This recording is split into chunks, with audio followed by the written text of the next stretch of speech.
Hello बच्चा लोग, चलिए आगे बढ़ते हैं सॉल्यूशन चैप्टर में। अपन पढ़ लिए टाइप्स ऑफ सॉल्यूशन। ठीक है, तो कोई भी टॉपिक पढ़ने के बाद अपने दिमाग में ये छप जाना चाहिए कि हम लोग उस टॉपिक के बारे में क्या क्या पढ़े हैं। तो जैसे अभी तक हम लोग इंट्रोडक्शन पढ़े हैं, है ना। इंट्रोडक्शन,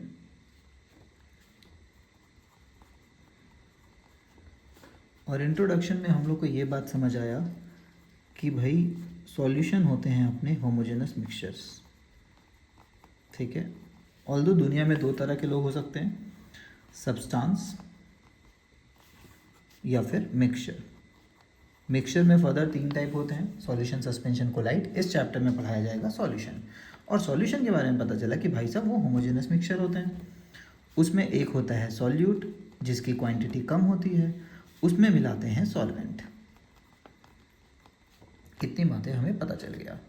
फिर हमें समझाया गया कि सॉल्यूट एक से ज़्यादा भी हो सकता है, लेकिन हमारे सिलेबस में हमें मेनली क्या पढ़ना है, बाइनरी। बाइनरी सॉल्यूशन मतलब one solute and one solvent, मतलब टोटल मिला के दो ही कंपोनेंट होंगे। फिर एक और बात हम लोग समझे कि सॉल्यूशन जो होता है होमोजेनस, मतलब ये होता है कि उसका कंपोजिशन, मतलब अगर ऊपर से एक चम्मच लिया जाए, लास्ट से एक चम्मच लिया जाए, तो कंपोजिशन हमेशा सेम आएगा। होमो मतलब होता है सेम, है ना। अब हमने हल्दी सॉल्यूशन बनाया था, बट इंटरेस्टिंग बात यह है कि ये तो सॉल्यूशन ही नहीं निकला। देखिए ज़रा गौर से देखिए, नीचे में हल्दी ज़्यादा दिख रहा है ना। तो नीचे में हल्दी बैठा हुआ है, और ये सस्पेंशन का प्रॉपर्टी होता है। आपको मैं निकाल के दिखाता हूँ नीचे से एक चम्मच। देखिए ऊपर से एक चम्मच निकालेंगे तो देखिए कितना कम हल्दी, पतला सा दिख रहा है ना। और नीचे से एक चम्मच निकालूंगा तो उतना एफिशिएंट है नहीं, बट देखिए इंटेंसिटी बढ़ गया कलर का। ये देखिए इंटेंसिटी बढ़ गया, हल्दी निकल रहा है, काफ़ी सारा हल्दी है पीछे। तो मतलब ये सस्पेंशन था। तो चलिए अपन एक नया सॉल्यूशन बना लेते हैं। मान लेते हैं कि इसमें पानी लिया गया है और इसमें डाल रहे हैं अपन ग्लूकोज। ठीक, तो ग्लूकोज वाला तो यूनिफॉर्म सॉल्यूशन होता है, ये बात तो कंफर्म है ना। इसको एज्यूम कर लेते हैं, अच्छा कैलकुलेशन के लिए एज्यूम कर लेंगे 1 लीटर पानी है। एज्यूम करने में क्या जा रहा है, ठीक है। और इसमें मान लेते हैं 180 ग्राम ग्लूकोज डाले हैं। यहाँ भी झोल है दाले नमक है, बोल रहे ग्लूकोज। ठीक है, तो ग्लूकोज डाल लीजिए, किचन जाइए ग्लूकोज मिल जाएगा। नहीं है तो शुगर डाल लीजिए, लेकिन उसका मोलर मास अलग आएगा। ठीक है, अब इसको टेस्ट करेंगे तो ये सॉल्यूशन बनता है, तो ये यूनिफॉर्म होगा। तो ऊपर से एक चम्मच निकाले चाहे नीचे से एक चम्मच निकाले, बेचारा ऊपर का कोई हाफ पी लिया है फिर हमें दे दिया है, तो ऐसा नहीं कि हमें टेस्ट ख़राब आएगा। उसको जो टेस्ट आया हमें भी वही आया है। ठीक है, तो भाई बहन मिलकर लड़ाई नहीं करेंगे कि ऊपर का मैं पीऊँगी नीचे का तुम पियो। कॉफ़ी वॉफ़ी देखे है ना, मार्केट में जब कॉफ़ी देता है उसमें चॉकलेट डालता है, तो ऊपर में ज़्यादा चॉकलेट होता है, नीचे होता ही नहीं है, तो वो सॉल्यूशन नहीं है भाई हमारा। ठीक है, तो वापस आ जाते हैं टॉपिक पे। तो जो कंपोजिशन यूनिफॉर्म होगा तो मतलब क्या है, उस यूनिफॉर्म कंपोजिशन को कोई मैथमेटिकल नंबर दे सकते हैं। तो जवाब होगा हाँ, मैथमेटिकल नंबर दे सकते हैं कि कितना सॉल्यूट कितने सॉल्वेंट में है। जैसे पानी का डेंसिटी होता है, डेंसिटी भी एक तरह का कंसंट्रेशन ही तो है। हम लोग बोले पानी 1 ग्राम पर ml होता है, मतलब 1 ml पानी लोगे तो उसका वेट 1 ग्राम ही आएगा। ठीक है, ऑल दो पानी एक सब्सटेंस है, बट एक्चुअली में सब्सटेंस का भी कभी कभार कंसंट्रेशन बता सकते हैं, है ना, डेंसिटी के रूप में। बट मिक्सचर का तो बहुत ही आसान है, कितने सॉल्यूट कितने सॉल्वेंट में या कितने सॉल्यूशन में, ये बता दीजिए, हो गया। जैसे हम लोग बोले कि भाई नॉर्मल आदमी क्या बोला, 1 चम्मच मिलाए हैं आधा कप पानी में। साइंटिफिक कम आदमी क्या बोलेगा, साइंटिफिक आदमी उसी को नंबर दे देगा कि 1 चम्मच में मान आप क्या आया था, 180 ग्राम ग्लूकोज है हमारा, और हमारा पानी कितना है, पानी है हमारा 1 लीटर, 1 लीटर वाटर। ठीक है, अब देखिए एक एक करके कंसंट्रेशन टर्म निकालेंगे, जो भी कंसंट्रेशन हम सीखेंगे वो इसी क्वेश्चन से निकाल लेंगे सारा कुछ, है ना। एक ही सॉल्यूशन के लिए सारा कंसंट्रेशन टर्म निकाल लेंगे तो कॉन्सेप्ट काफ़ी क्लियर हो जाएगा कि भाई कंसंट्रेशन टर्म अलग अलग तरह का हो सकता है, आंसर अलग अलग आ सकता है ना, क्योंकि रिप्रेजेंट करने का तरीका अलग अलग है। कोई सॉल्यूट को सॉल्वेंट में बता रहा है, कोई सॉल्यूट को टोटल सॉल्यूशन में बता रहा है, इतना है। तो देखिए, composition of a solution can be describe by expressing its concentration. The latter can be express, मतलब concentration can be express either qualitatively, आम आदमी की भाषा में, भाई 1 चम्मच हल्दी था आधा कप पानी में, है ना, 1 चम्मच चीनी डालना, अरे चीनी तो बहुत कम है। दूसरा वाला टेस्ट करेगा, बोलेगा नहीं मेरे को तो ज़्यादा लग रहा है ना। तो ऐसा वो होता है क्वालिटेटिवली, मतलब उसमें कोई नंबर एसोसिएटेड नहीं है, हाँ कोई ज़्यादा बोल रहा है कोई कम बोल रहा है। लेकिन साइंस वाला लोग, मैथ्स वाला लोग क्या करता है, ज़्यादा क्वांटिटेटिवली, तभी वो एक्यूरेट माना जाता है। For example qualitatively we can say that the solution is dilute. तो मतलब पानी बहुत है दूध में है ना, सॉल्यूशन इज डाइल्यूट मतलब पानी बहुत है, चीनी कम है। Relatively very small quantity of solute और इट इज़ कंसनट्रेटेड। कंसनट्रेटेड मतलब कि भैया पानी बहुत कम है, जैसे कंसनट्रेटेड नींबू है भाई, बड़ा ज़बरदस्त स्ट्रॉन्ग फ्लेवर आ रहा है। But in real life, these kind of descriptions can add to lot of confusion and thus the need for a quantitative description of the solution. तो भाई लड़ाई ना हो जाए इसलिए हम लोग नंबर में बात करेंगे कि 180 ग्राम चीनी है कि 200 ग्राम है कि 500 ग्राम है 1 लीटर पानी में। तो there are several ways which we can describe the concentration of the solution qualitatively. तो I would say कि जो several ways है उसमें फर्दर डिवाइड कर लेते हैं। तो क्लास 9th वाला होता है कुछ और कुछ होता है क्लास 10th वाला, ठीक है। तो मेरे हिसाब से वही अप्रोच रखना चाहिए। तो क्लास 9th में भी कुछ पढ़ाया जाता था उस चैप्टर में कि कंसंट्रेशन टर्म वगैरह। तो चलिए अपन कंसंट्रेशन टर्म टोटल पढ़ेंगे 7, ठीक। इसको हमेशा 2 भाग में याद करने का कोशिश करेंगे, एक क्लास 9th और एक क्लास 11 12th, ठीक है। तो 9th 10th में हम लोग को पढ़ाया गया था मास परसेंट, वॉल्यूम परसेंट और mass by volume percent, mass by volume percent. इसका मतलब क्या हुआ कि मास ऑफ सॉल्यूट कितना है टोटल सॉल्यूशन में, टोटल सॉल्यूशन। अब बताइए हमारे क्वेश्चन में सॉल्यूट कितना था, ठीक है। तो आई वुड से कि इसको सॉल्व करने के लिए आपके दिमाग में एक टेबल होना चाहिए कि हमारे पास होता है सॉल्यूट, हमारे पास एक होता है सॉल्वेंट और हमारे पास होता है सॉल्यूशन। अभी हम लोग को क्या पता है, इन लोगों का आइडेंटिटी पता है क्या? आइडेंटिटी पता होने से क्या होता है, मोलर मास भी पता होता है। तो आइडेंटिटी सॉल्यूट का क्या है अपना, ग्लूकोज, सॉल्वेंट पानी और सॉल्यूशन ग्लूकोज प्लस पानी। इसमें तो क्या ही लिखे, ठीक। गिवन मास कितना लिए अपन, 180 ग्राम मान लिए थे, एक चम्मच में 180 ग्राम है। इसका मास निकाल सकते हैं क्या? इसमें बोला सर कि वॉल्यूम दिया हुआ है, कितना वॉल्यूम दिया हुआ है सॉल्वेंट का, हम लोग लिए थे 1 लीटर, है ना, क्योंकि पानी का वॉल्यूम नापना ज़्यादा आसान होता है। लेकिन ये बात आपको कोई नहीं सिखाएगा या एज्यूम करेगा कि सबको पता होता है कि पानी का डेंसिटी होता है 1 ग्राम पर ml। ये बहुत ही इंपॉर्टेंट है इस चैप्टर के लिए और ये कभी भी क्वेश्चन में बताएगा नहीं। तो डेंसिटी हुआ मास बाय वॉल्यूम,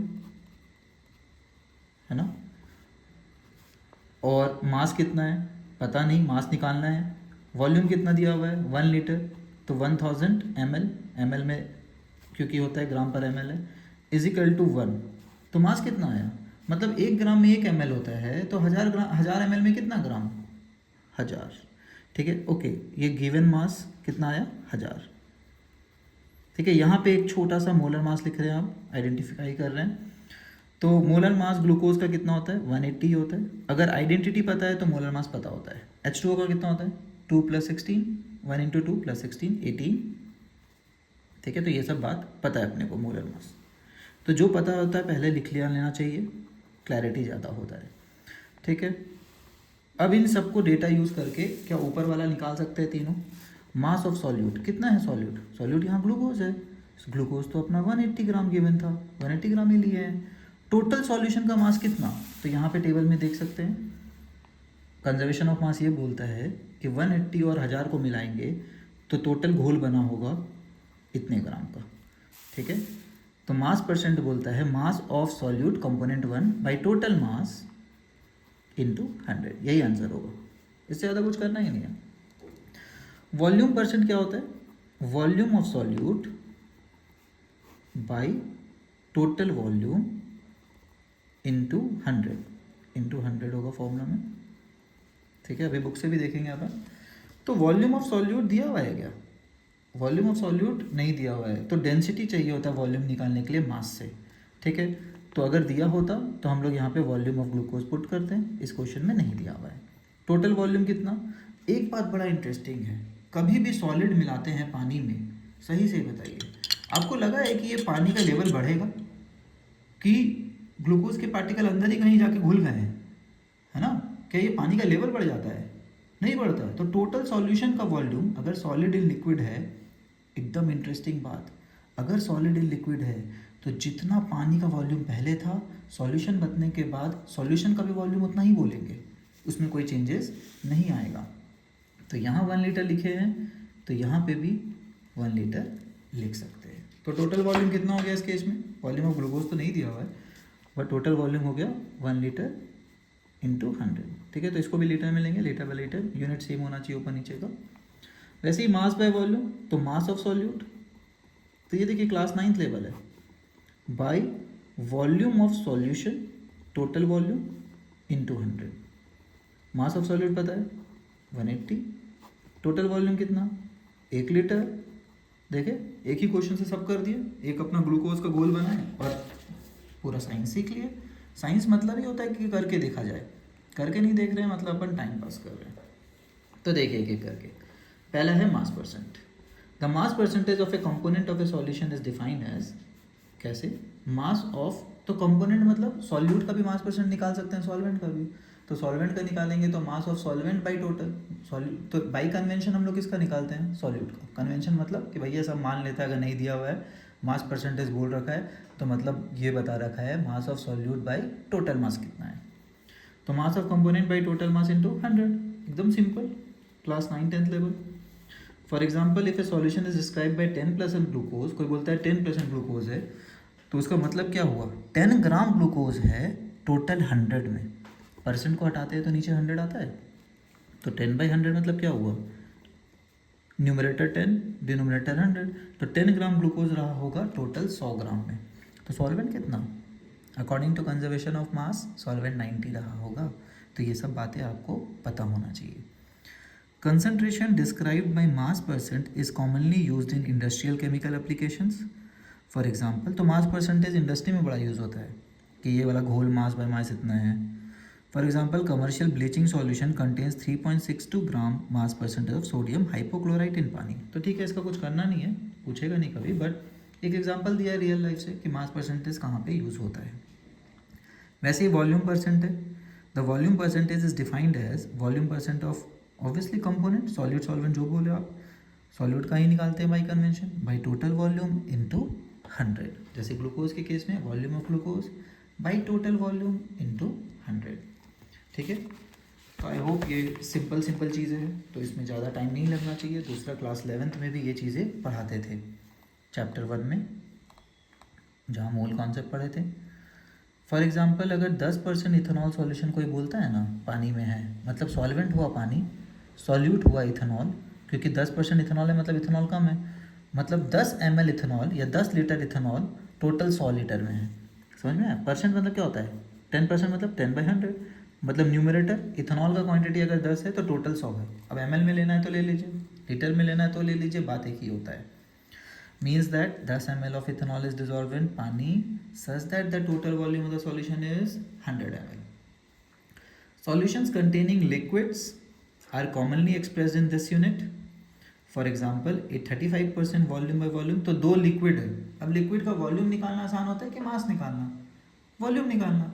तो भाई कोई अल्कोहल प्लस पानी का मिक्सचर है तो दोनों का वॉल्यूम ज़्यादा अच्छे से पता होता है ना, कि 1 लीटर अल्कोहल लिए थे, 1 लीटर पानी लिए थे, 2 लीटर बन गया है। इसीलिए लिक्विड इन लिक्विड में वॉल्यूम परसेंटेज ज़्यादा काम का चीज़ है अपने लिए।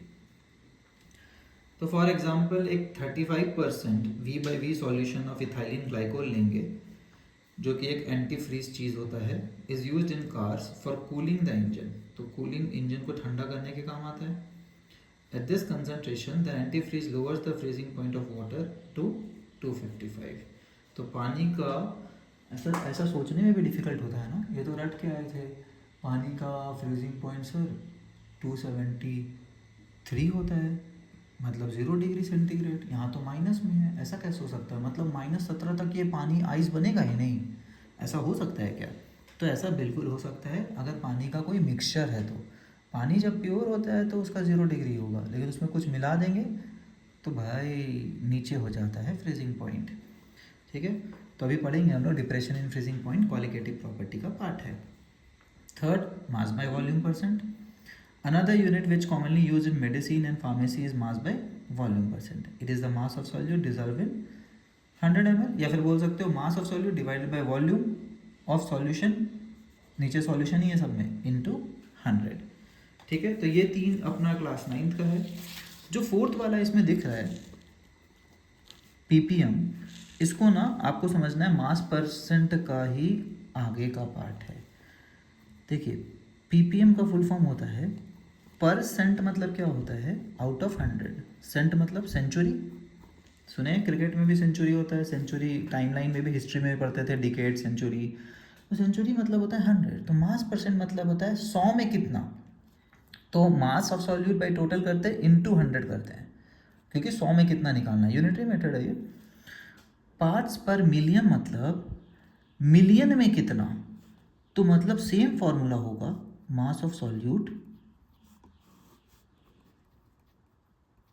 बाई टोटल मास इनटू इस बार 100 नहीं, कितना 10⁶। तो पीपीएम देख के डरना नहीं है, जैसे ही पीपीएम निकालने बोला आप अपना मास परसेंट वाला फॉर्मूला लगाएं, इनटू 100 का जगह 10⁶ कर दे। पार्ट्स पर मिलियन, परसेंट था वहाँ पे, यहाँ पे पर मिलियन है, और जनरली पीपीएम मास परसेंटेज या फिर मास वाला ही निकालते हैं, वॉल्यूम पीपीएम और ये सब नहीं निकालते हैं। ठीक है, तो देखिए, तो कॉमन वो है, बाकी तो आप नॉर्मल बात बोल सकते हैं कि नंबर ऑफ किसी कंपोनेंट का सॉल्यूट सॉल्वेंट जो लेना है by total number into 10⁶, but हम लोग को सबसे ज़्यादा काम क्या आएगा, मास वाला ही। तो when a solute is present in trace quantities, मतलब बहुत छोटा सॉल्यूट बहुत कम क्वांटिटी में, जैसे फ्लोरीन का एग्जांपल दिया हुआ था फर्स्ट पैराग्राफ में कि भाई वो इतना पीपीएम है, इतना पीपीएम है। तो बेसिकली बोलना ये चाह रहा है कि अगर 10⁶ ग्राम में 1 मिलियन ग्राम ऑफ पानी में सिर्फ 1-2 ग्राम अगर फ्लोरीन भी है ना, तो बहुत घातक हो जाएगा। तो पीपीएम इसलिए यूज़ करते हैं क्योंकि पानी का जो इम्प्योरिटी वगैरह है ना, वो थोड़ा सा भी हम लोग के लिए बहुत खतरनाक होता है। तो when a solute is present in trace quantities, it is convenient to express concentration in parts per million. तो parts per million is number by total number into 100 के जगह 10⁶। As is the case of percentage, concentration in parts per million can also be expressed as mass to mass, जैसे percent होता है, क्योंकि logic तो वही है mathematical, volume to volume and mass to volume. तो मास m/m v/v, इसलिए हम लोग 4th नंबर इसको 9th वाले कैटेगरी में ही रखें, 9th का एक मॉडिफिकेशन है बस। ठीक है, क्लास 9th का जो पढ़ते थे अपन परसेंटेज चीज़ें। A litre of sea water which weigh suppose 1030 grams contains, तो डेंसिटी उसका पानी से थोड़ा ज़्यादा होता है। Sea water is a mixture of water and salt, तो इसलिए वो 1000 ग्राम नहीं आएगा, आना चाहिए नॉर्मल वाटर होता प्योर तो 1000 लीटर या फिर 1000 ml में 1000 ग्राम होगा, 1000 ग्राम, बट यहाँ थोड़ा ज़्यादा आता है। कंटेन्स अबाउट इतना ग्राम ऑफ डिजॉल्व ऑक्सीजन, तो ऑक्सीजन हम लोग पढ़े कि भैया डिजॉल्व हो सकता है, ये सॉल्यूशन बोलते हैं क्या, बोले थे एक्वाटिक ऑर्गेनिज्म 1 मीटर दूर चल जाएगा तो ऐसा थोड़ी ऑक्सीजन कम मिलेगा उसको। ऑक्सीजन का क्वांटिटी फिक्स है सॉल्ट वाटर में, यूनिफॉर्म है, फिक्स है चाहे नहीं है, यूनिफॉर्म है, तो इतना ग्राम ऑक्सीजन है। सच ए स्मॉल कंसंट्रेशन देख रहे हो -3 ग्राम इज एक्सप्रेस्ड एज 5.3 ग्राम 5.8, क्योंकि ये अच्छा नहीं लगता है ना लिखने में कि 6 × 10⁻³ ऑक्सीजन है, टोटल 1030 या 1000 ग्राम पानी में।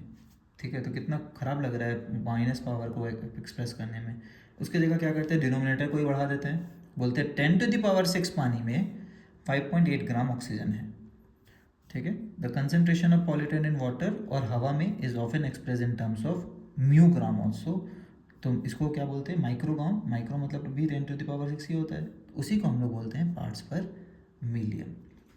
ठीक है, कितने पार्ट्स हैं 1 मिलियन ऑफ टोटल में। ठीक है, आई होप यहाँ तक समझ आ रहा है। अब हम लोग नेक्स्ट वीडियो में देखेंगे क्लास 11-12 से रिलेटेड जो कंसंट्रेशन टर्म्स है, और यही वाले ज़्यादा यूज़ होते हैं। ठीक है, पीपीएम से बस देख के डर लगता है, ज़्यादा यूज़ होता नहीं है, बट एक आध बार जेईई मेंस वगैरह में आ चुका है, बोर्ड्स में भी आ चुका है, जो डायरेक्ट क्वेश्चन एनसीईआरटी का वही उठा के पूछ दिया गया है। ठीक है, चलिए बाय एवरीबॉडी।